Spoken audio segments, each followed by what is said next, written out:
இன்னைக்கு ராகி இட்லி எப்படி பண்றதுன்னு பார்க்கலாமா? ராகி 3 கப் எடுத்துக்கணும்.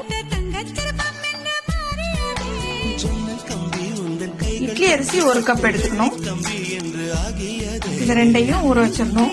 நம்ம எந்த கப்ல ராகியும் அரிசியும் எடுத்தோமோ அதே கப்ல உளுந்து எடுக்கணும். வெந்தயம் 1 ஸ்பூன் போடணும். எல்லாம் ஒரு 5 மணி நேரம் ஊற வைக்கணும். ராகியை நல்லா இந்த மாதிரி பிசைஞ்சு கழுவணும். அப்பதான் இதுக்கு மேல இருக்க தோல் எல்லாம் வரும். ஃபர்ஸ்ட் கிரைண்டர்ல உளுந்து போட்டுடணும். உளுந்து ரெடி ஆயிடுச்சு, நம்ம எடுத்துடலாம்.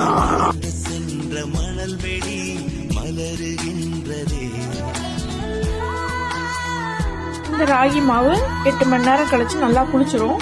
இந்த ராகி மாவுல இட்லியும் ஊத்தலாம், ராகி தோசையும் ஊத்தலாம்.